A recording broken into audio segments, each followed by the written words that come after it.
Well, good morning, Warsaw. First impressions are that it's like Berlin or Plymouth. I like what they've done with their concrete behind me, and there's a bit more concrete over here.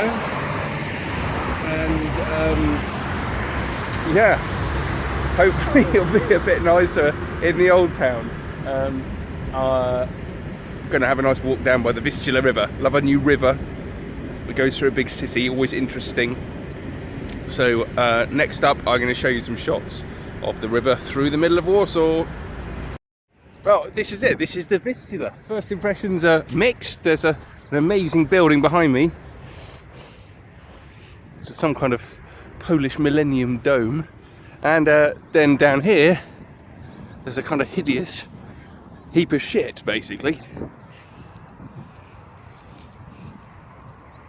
So I was determined to see Warsaw, warts and all. And I think in this case it's warts and warts.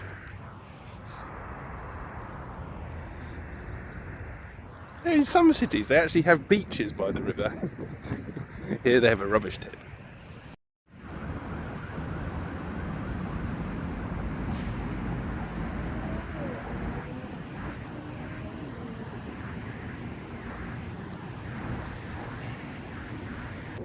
So here is the Vistula. This is a nicer part of it, and it's just drifting away very peacefully and quietly.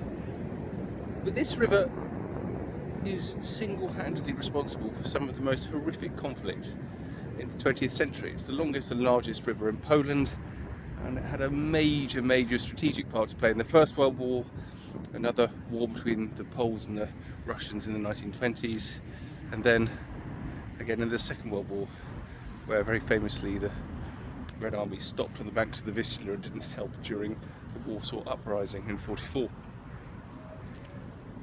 It's amazing how something apparently so meek can be responsible for so much misery.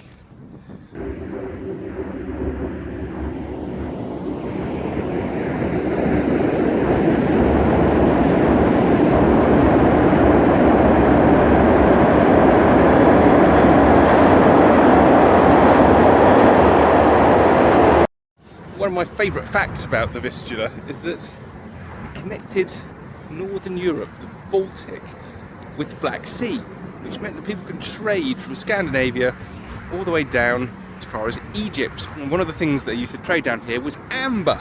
So it was actually known as the Amber Road, which I didn't know very much about at all. But they didn't just trade amber down the Amber Road, they traded all sorts of things, as trade routes tend to do. But this linking north and south was an absolutely critical part of it, and it was why it was so strategically important.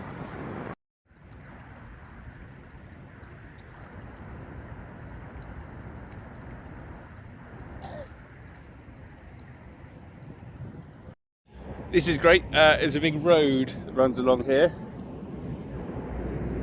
and you're not allowed to anchor upside down on it, according to this sign.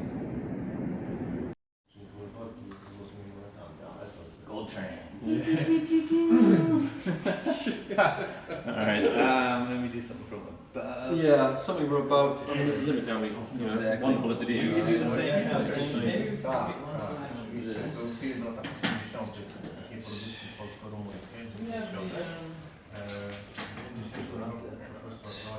Well, that was the National Bank of Poland, where we've just been looking at some of the Polish gold reserve, which is a very strange sentence to actually say.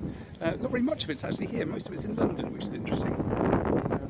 Beautiful stuff, unbelievably heavy. I could barely pick it up, and it was ridiculously heavy. Rather raises the issue of how you go about transporting tons and tons and tons of the stuff out of the path of the Nazis when they're coming down to invade in 1939. No wonder there are all sorts of mysteries surrounding the gold.